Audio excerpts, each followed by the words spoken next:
Hello, I'm Rob Coston with Nautilus International, and joining me today is Elinor Cheason. She's one of our ITF inspectors who works both for Nautilus and the International Transport Workers Federation. And the role of an ITF inspector, as you might have seen from some of the other interviews I've done, is to tackle some of those really big issues that affect a lot of seafarers, especially those working on flags of convenience. Elinor, thanks very much for joining me today to talk about what you do. Thanks, great to be here. Thank you. So, getting straight into it, perhaps you could give me a little bit of your background. How did you get into being an ITF inspector?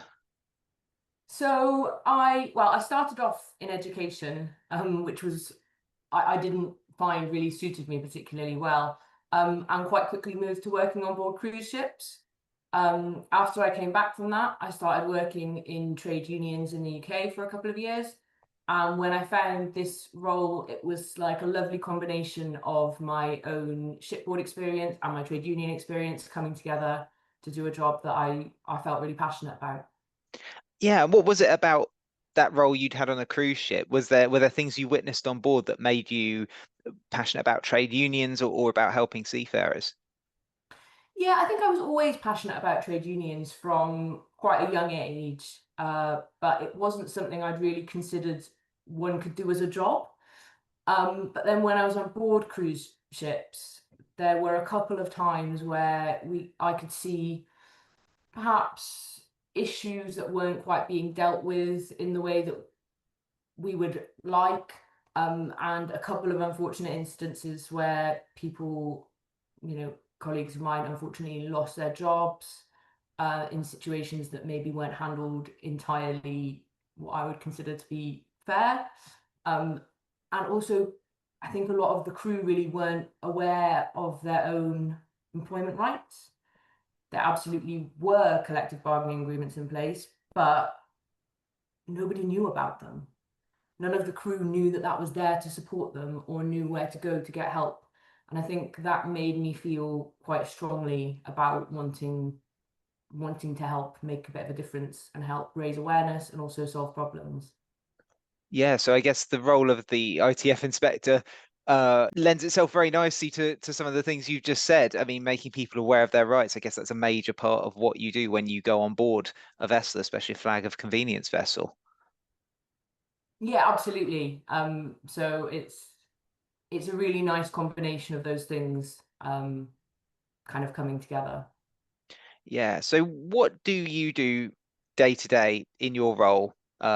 First of all, I should probably ask where is it that you cover as an ITF inspector? Because every inspector has their own sort of patch they work on, don't they? So my patch is the southwest of the UK, so that's southwest of England and south and west Wales. So it's quite a big patch, but the main port within that is Bristol, closely followed by Newport. And when you go round on the southwest, how far do you go? Do you get as far as sort of Portsmouth, or where's the sort of cut off there?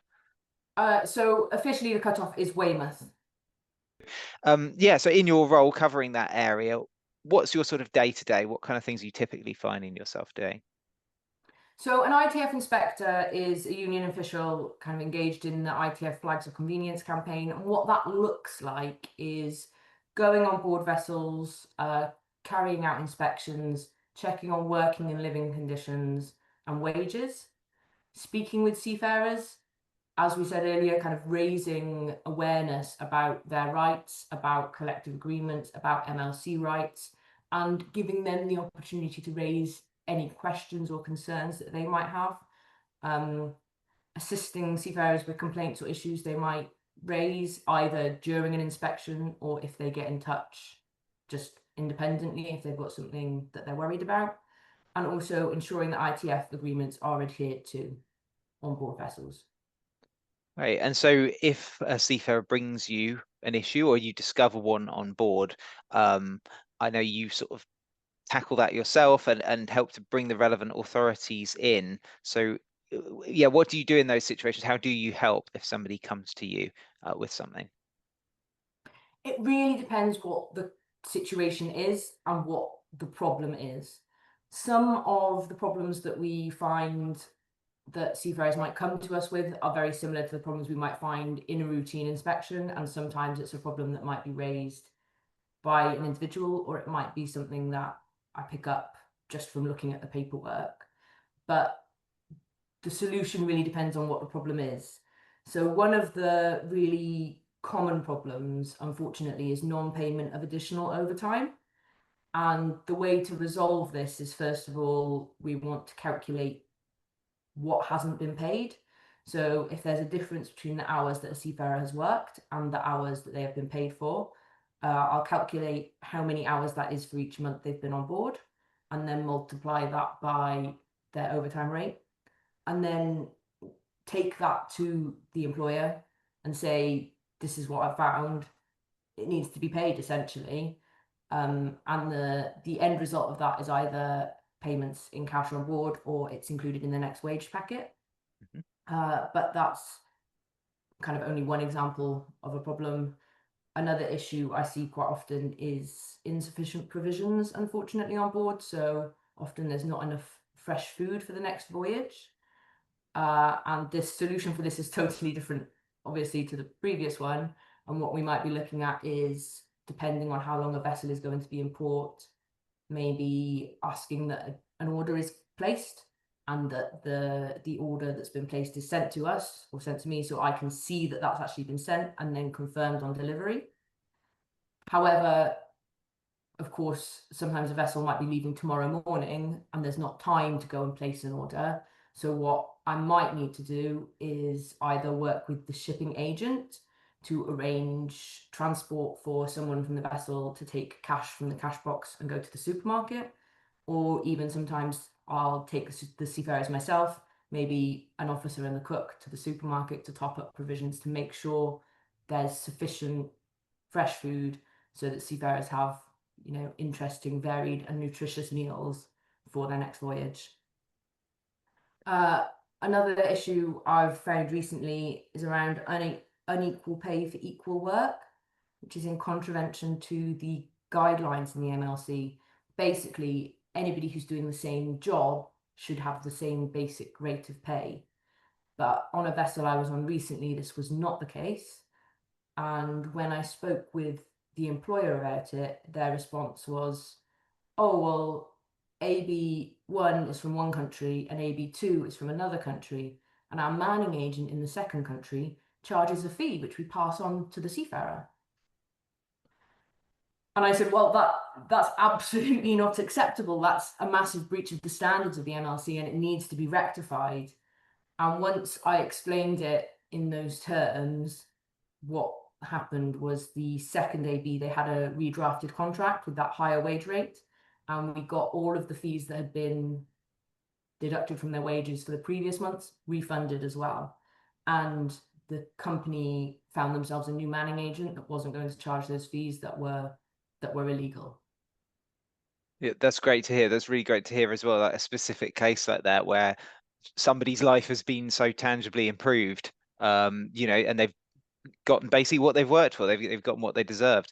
I want to go back to that first thing you mentioned, actually, the people not being paid for work they're doing.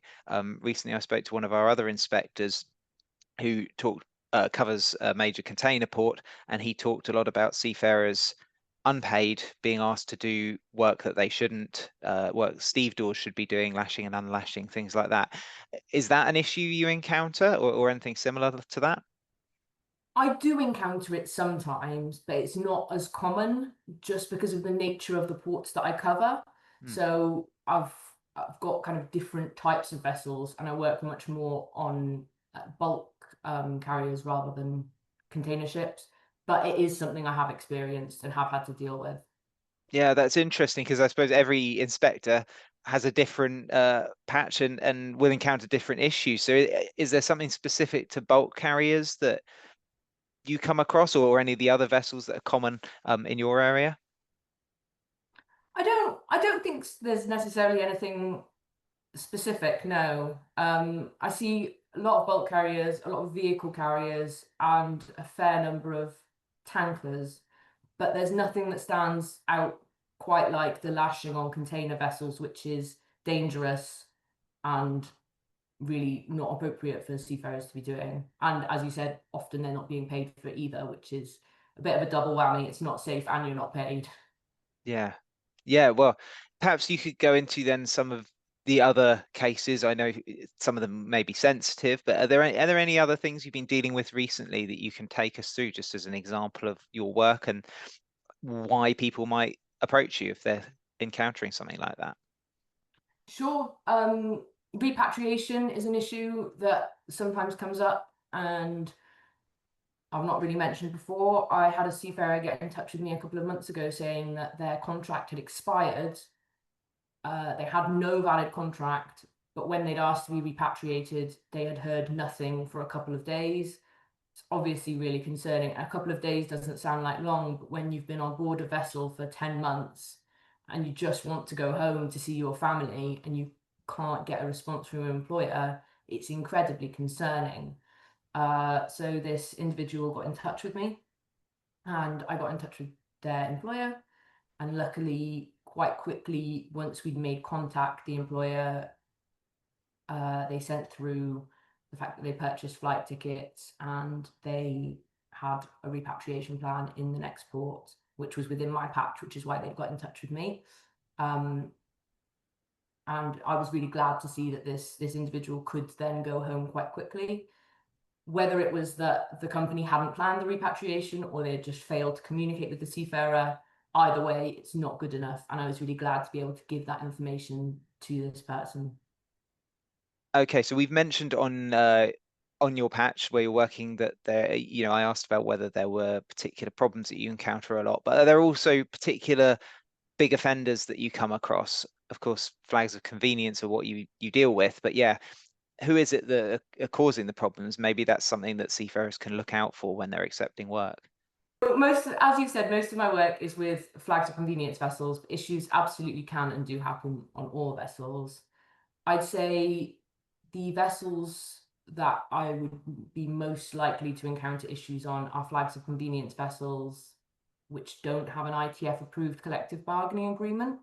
And this is something I'd really recommend seafarers if they're looking at employers or if they're looking at vessels to have a look and see if the vessels are covered by ITF approved collective bargaining agreements, because the employers that put those agreements in place are showing that they're engaging with the working rights of their seafarers, that they're at least they're willing to put that agreement in place to show that they have some interest.